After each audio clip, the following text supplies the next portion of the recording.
Good morning, class 4 students. How are you all? I hope all are fine. I Veena Rani from Wisdom School. बच्चों की जैसा कि आप जानते हो आज हमारा पोंगल लेसन पार्ट 6 का टेस्ट है। तो आज ये मैं रिवीजन वीडियो डाल रही हूँ। आज वाला वीडियो आपने ज़रूर देखना है। आई होप आपने पिछला वीडियो भी देखा होगा, वो भी हमारा रिवीजन वीडियो था।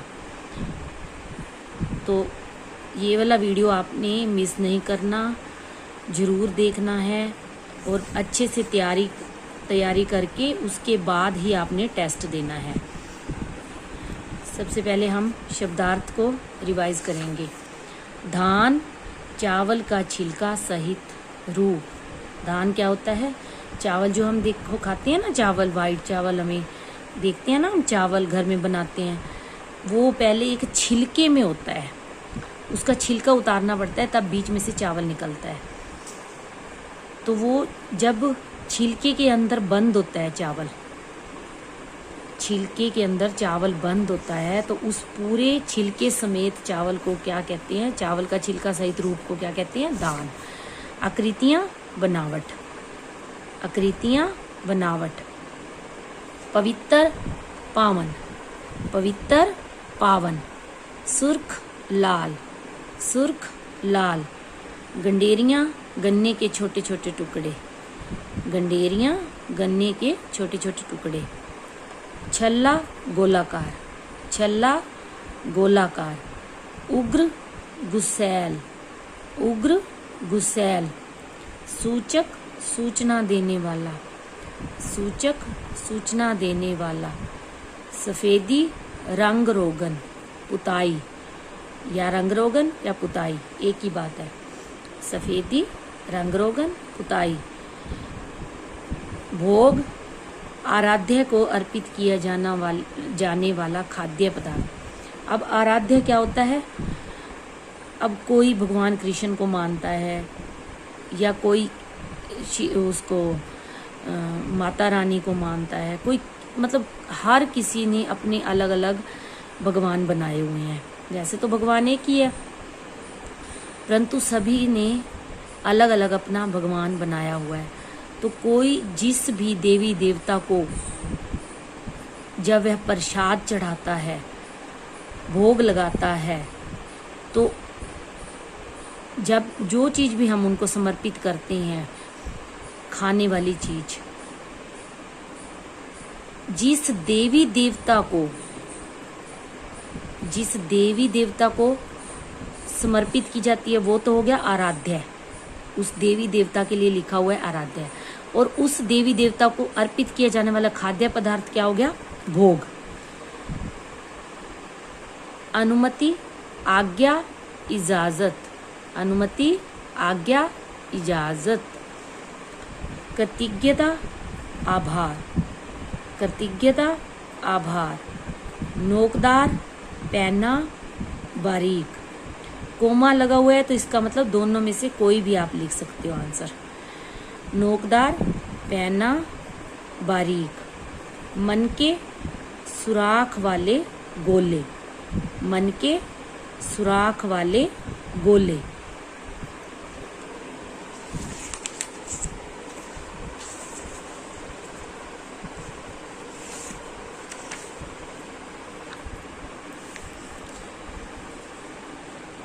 सही उत्तर के सामने सही लगाइए। पोंगल बनाने वाले बर्तन को क्या कहते हैं?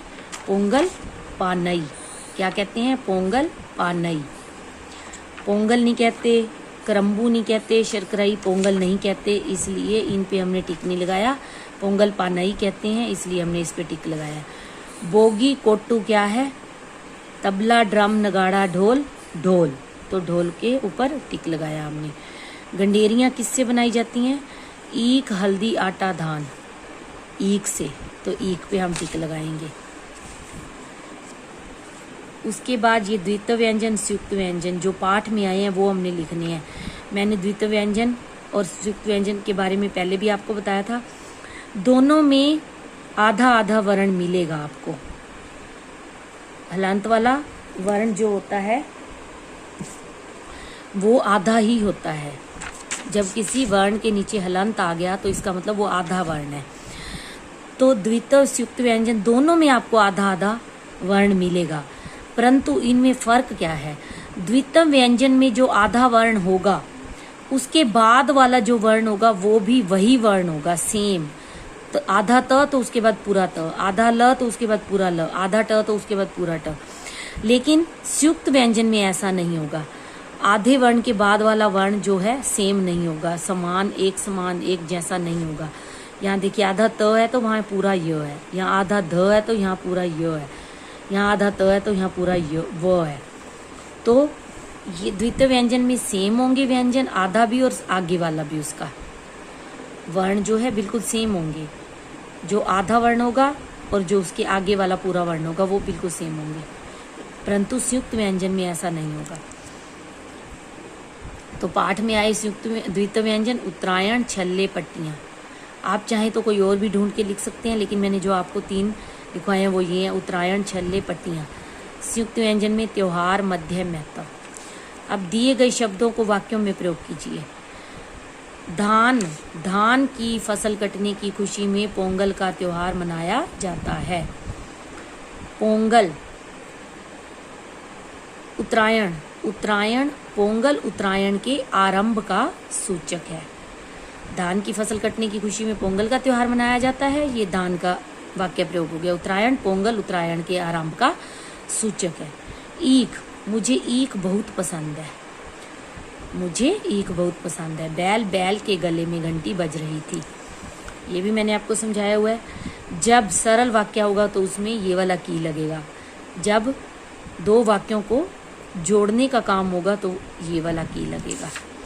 पोंगल से पहले सारी रात लोग बेकार चीज़ों की होली जलाते हैं, ये एक सरल वाक्य है तो इसमें ये वाला की आएगा। तभी पूजा में बैठने की अनुमति मिलती है, ये भी एक सरल वाक्य है तो ये वाला की। सांझ होती है कि स्त्रियां पूजा करने आ जाती हैं, तो ये मिश्र वाक्य है तो इसलिए ये। कुछ बैल भड़क उठते हैं इसलिए कि वे उग्र होते हैं, ये भी एक मिश्र वाक्य है इसलिए ये वाला की आएगा। उसके बाद है हमारे प्रश्न उत्तर।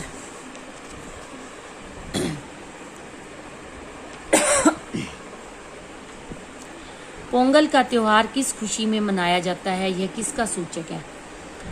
पोंगल का त्योहार धान की फसल समेटने की खुशी में मनाया जाता है, यह उत्तरायण के आरंभ का सूचक है। पोंगल के पहले वाले दिन को क्या कहते हैं, इस दिन लोग क्या करते हैं। पोंगल के पहले वाले दिन को बोगी कहते हैं।